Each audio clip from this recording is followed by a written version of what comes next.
and welcome to the channel. If you're new here, my name's Rhonda, and over here we're all about everything. If you're new here, you know, well, you wouldn't know, but if you've been here, you know I'm still mentally prepping for a pantry clean out. That's in the journey, that's in the cards, but it's not today. Today we are baking, we are cooking. I got the bacon itch. It is about 2 o'clock in the afternoon, so we're gonna see how much stuff we can actually get done. On the agenda, I'm feeling rather fall-esque, so I'm gonna do some banana bread, pumpkin bread. I'm feeling some no-bake cookies and some cake pops.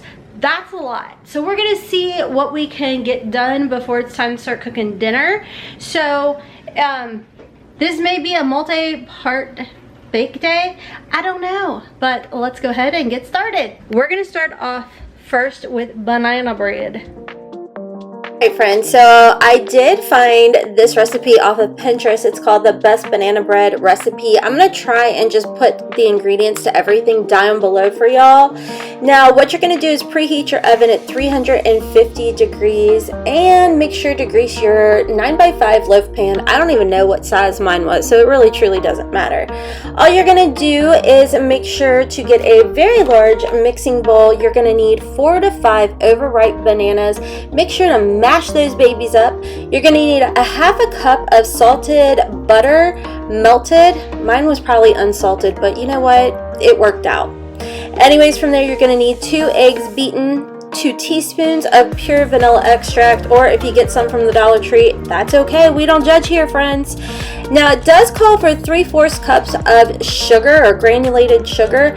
I screwed up and I did 1 1/4 cup of sugar, and I think that is what made it the best banana bread ever. But anyhow, 1/4 cup of light brown sugar, 1 3/4 cup of all-purpose flour, 1 teaspoon of baking soda, a half a teaspoon of baking powder, a half a cup, nope, don't do a half a cup, half a teaspoon, my bad, of sea salt, table salt, whatever salt makes your heart happy, a half a teaspoon of cinnamon, and mix that all together. Again, I'll have everything down in the description box below for y'all because I know I rambled through that pretty doggone quick.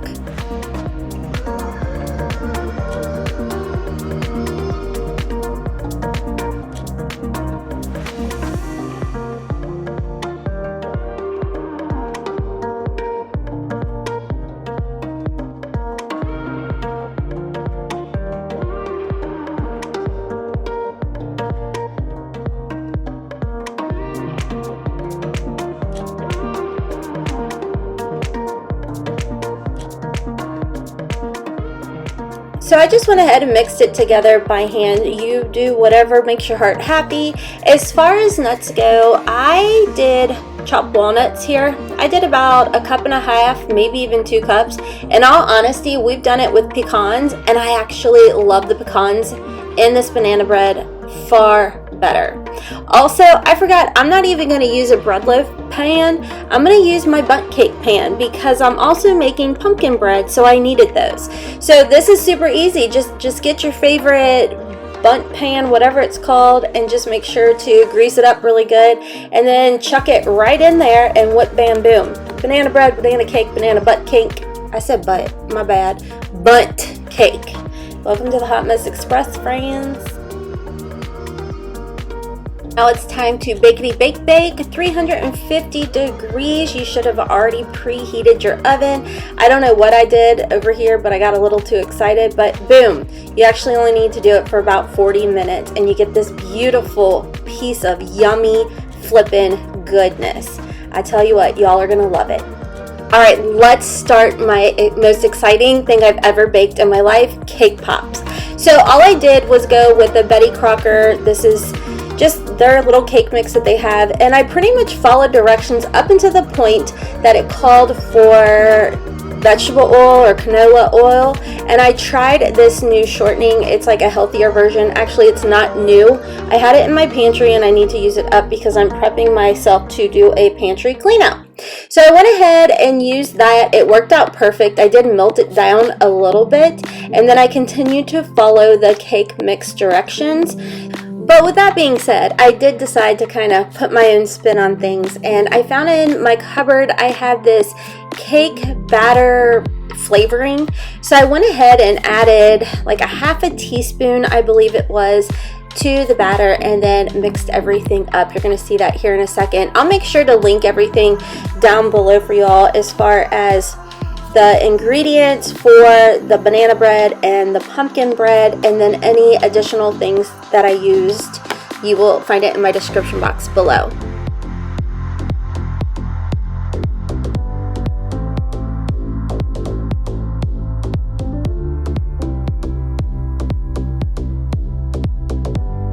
So after mixing everything up, I just put a piece of parchment paper down on a pan because it doesn't matter what the cake looks like, you just need to bake it. So I followed the directions, went ahead, baked it, and there you go.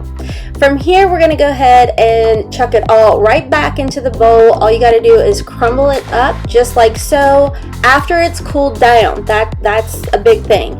Then I went ahead and used about a half a tub of the rainbow mix icing. You can use whatever frosting icing that you want, whatever flavor, but I just kind of went ahead and went with this. And then you stir this up or mash it up. I tell you what, this meat masher, amazing. So after you get it into like a dough ball consistency, you're going to want to go ahead and cover it up with plastic and chill it for a few hours in your refrigerator before you can actually pull it right back out and start the cake pop process. After a couple hours, I went ahead, I pulled it back out, and this is when all things went to you know where. So first I attempted to make the balls with my meatball squishy thingies. I tried even you don't see it here, but an ice cream scooper or melon scooper. That was ridiculous. Then I'm like, oh, let's try this thing that I went to Walmart for. No. At the end of the day, y'all, you don't need the gadgety things. Just use your hands and a spoon. And I went ahead, did that, and boom, got that. So from here, next you're going to go ahead and put all the sticks, lollipop sticks, into each one of the balls. They're not perfect, but they work. Okay, they work. We like it. We don't mind it. Anyways, go ahead and do that, and then you're going to pop it right back into the refrigerator to cool. So once it cools, then you get to pull them back out and start making your dipping stuff. Wow, was this a doozy. First I tried melting it in the microwave, jacked it completely up. It's okay, I'm not selling these, we're eating them, it's fine. So got the handy dandy pot out and mixed it all up. Later on I figure out, oh, I should have added a good amount of coconut oil to, make it a little bit thinner of a consistency, but it's fine, it's my first time. I will tell you, those little stands that you see here, I got those off of Amazon. Out of all the gadgety things that I bought for this cake pop fiasco, these were a winner. Ding ding, 10 out of 10, highly recommend. These were a lifesaver. So I went ahead and I dipped everything into the chocolate. I had so many hopes, dreams, and things I was going to do with these, but at the end of the day I was like, nope, it's going to be a plain white ball of yummy cake goodness, and that's what they turned out like. And y'all, everybody loved them. They turned out so delicious. I'm so happy. And from my first go, not too upset about it. Okay, so let's go ahead and jump over to the pumpkin bread making. I'll be honest with y'all, this was my first time ever making this. The ingredients that you're going to need for this pumpkin bread, which again I will have linked down below for you all, is 4 eggs, 1 cup of granulated sugar, and of course, me being extra and loving sweet things, I did do 1 1/4 cup of sugar. Moving on from there, you're going to need 1/4 cup of brown sugar that's packed, 1 teaspoon of pure vanilla extract, but as you know, we don't judge here. So if you get it from, Dollar Tree, Dollar General, or Walmart, you do you, boo. I'm okay with that. 3/4 cup of canned pumpkin puree. Again, I was extra and I did 1 cup, but again, you do what you want.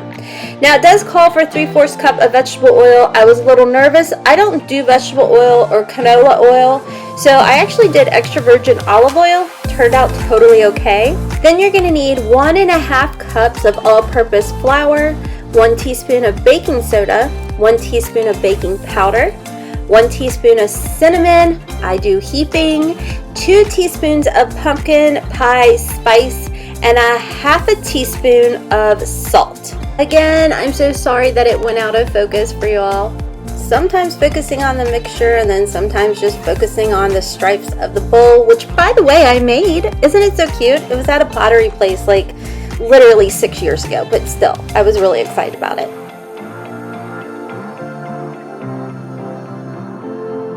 Okay, sorry, need to clarify. I didn't actually physically make the bow, I just painted the bow. That's all.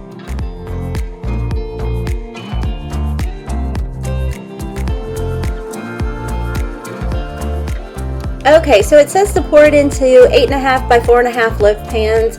You just pour it into whatever you got. This is what I have and this is what I used. So went ahead and was able to make 2 different loaves, 350 degrees. I baked it for about 40 minutes. You can do longer if needed. And this was the first time that I've ever made pumpkin bread. And friends, this was absolutely delicious. Like, I definitely recommend trying it out. Like I said, I tweaked the recipe just a little bit, but it came out divine. It was perfection.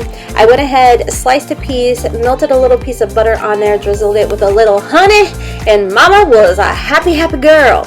Anyways, friends, I hope you enjoyed today's video. Stay tuned for more, and kisses from Kentucky.